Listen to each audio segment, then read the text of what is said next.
Hey guys, welcome back. This is going to be a video where I'll show you how to straight cut using a circular saw.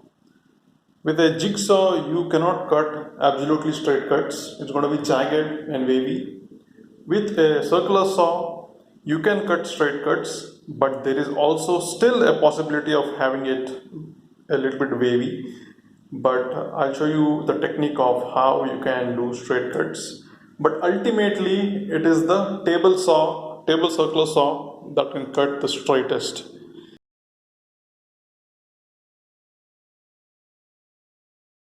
All right, and I'm going to be cutting out planks for this cupboard for the wardrobe, and I'm going to cut the depth as of now. As you can see here, this is the length that I'm going to try. So this is around 16 inches. All right, this is the depth, and please note this is all not going to be millimeter accurate or centimeter accurate. I'm okay with that kind of accuracy.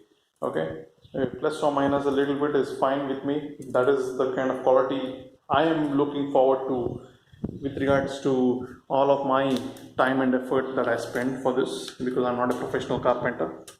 So 16 mm is what we are going to cut these lengths into, and later on we will cut the depth as depending on the requirement. Now, so I need to first draw a pencil line, okay, of the cut line, and let me show you. I've already marked these dots all at 16 inches from this particular edge. All right, and also I've stacked up three of them on top of each other so that I can cut all three of them together. Now I have kept a base of another 19 mm out here. Okay, these two are the bases, and you could also see, if I lift it up here, that there is a gap. All right, this is where it will slide through. The blade will slide through. Guys, once again I'm telling you, these are all makeshift arrangements. Okay, most of the carpenters, the colloquial carpenters, make use of this because they don't have the luxury of a table saw with them. So I'm also trying the same. So far all these two that I've built have been built using the same technique, and I'm doing it solo without help of anybody else. Okay, now coming back to the topic. So we're not going to be using the jigsaw, we're going to be using the circular saw. And I would like to also put a disclaimer saying that please don't try this at home if you're not trained, or if not, rather if you're not confident of doing it. Okay, power tools are no joke. Okay, you have to respect them, otherwise there are chances of you getting injured seriously. All right, now let me get closer to the circular saw and show you what kind of settings we will use for the saw in order to cut this properly. So here we are with the circular saw, and let me first measure the depth of these three sheets. It's going to be 19 mm into 3. So basically there will be always a mm difference. So when we take a look at it, it is, let's say it shows 2 inches. All right, so let me show you here. It shows 2 inches. Yeah, all right, it's 2 inches, and we need at least 2 inches in this circular saw for it to work, right? For it to cut through and not miss any of the planks, or neither touch the ground and scrape the ground. Okay, especially the vitrified tiles. Now 2 inches is where this comes in. See, I'm doing all of this in an approximation method.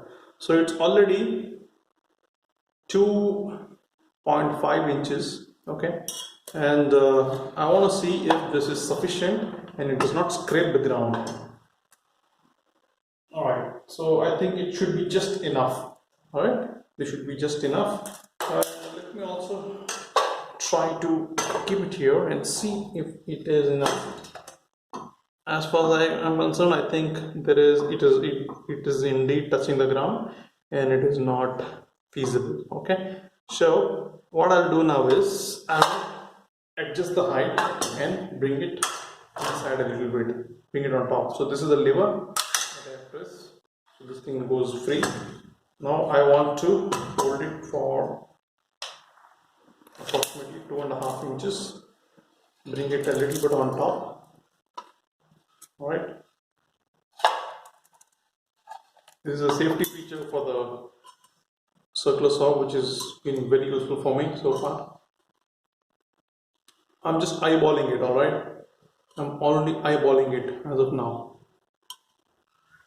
Okay, so I feel this should be sufficient. This should be sufficient. 2.1 inch or 2.2 inches should be sufficient for me. Alright, and I'm going to lock it in position by pressing this lever.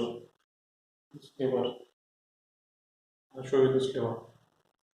This one here, it moves. Okay, I'm going to lock it. This will be pressed down. Alright, now let me just check it by placing it again here. Yes, there is considerable amount of gap, alright, from the ground. I'm not going to scrape it. Just being sure once again if this is sufficient. Alright, you have to double check, triple check all the time. It's 2.2 inches and this whole thing is 2 inches. Yes, sufficient. It is sufficient.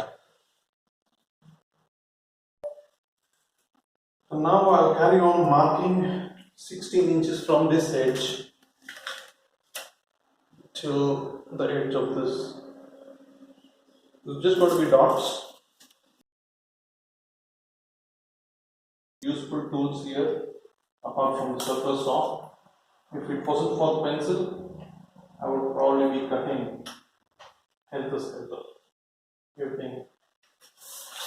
Everything mixed up, right? So, having marked these, next I would like to draw a straight line. Although I don't have a long scale with me, I can make use of this aluminum track that I have purchased. This is one of the tools that I'm going to be using for a sliding door. So it's all, as I told you again, it's going to be approximation. I don't want millimeter to centimeter accuracy. I'm okay with that. It depends on people to people. Alright. So with this, I'm going to now draw a straight line.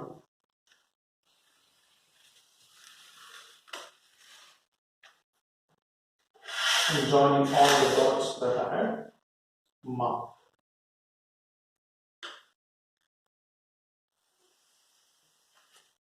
Right. So the track is made. This is the line that is to be followed by the circular saw.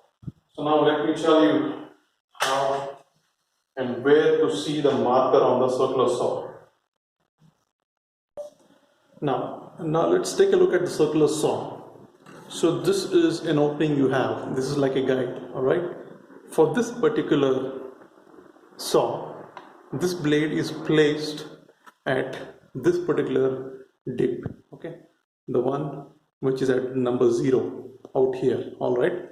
Out here at 0, this is the dip, and this is actually the, you can say, the scope through which you have to follow your line, this particular dip out here.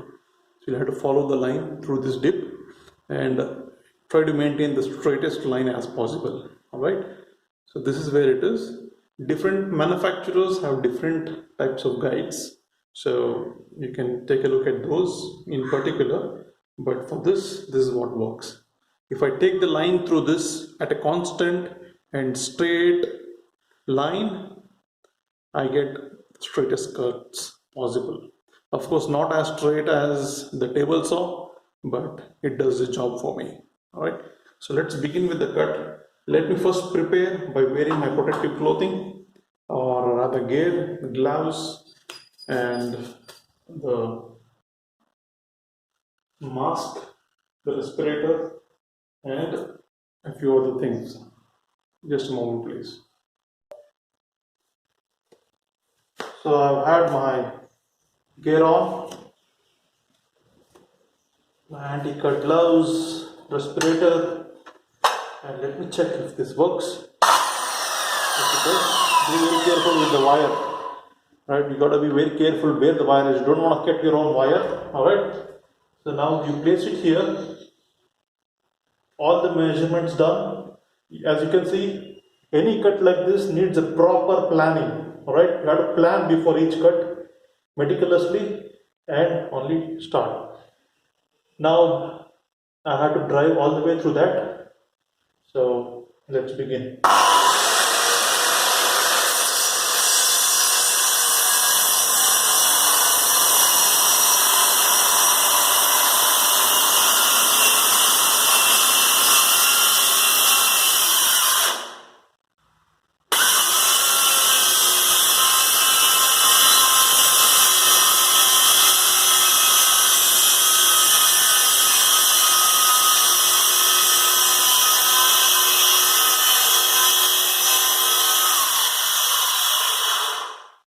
And adjust the wire accordingly. Be very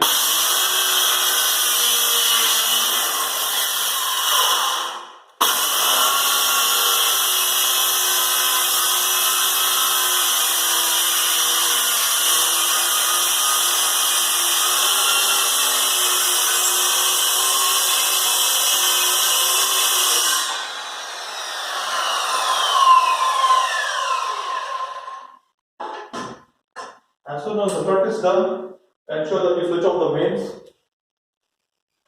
And then let's inspect if this cut has gone through well. Yes, so far as I see, it has done its job well. Now time to clean up and begin the next cuts, plan the next cuts. I hope you enjoyed this video and learned something. See you in the next one. Bye bye.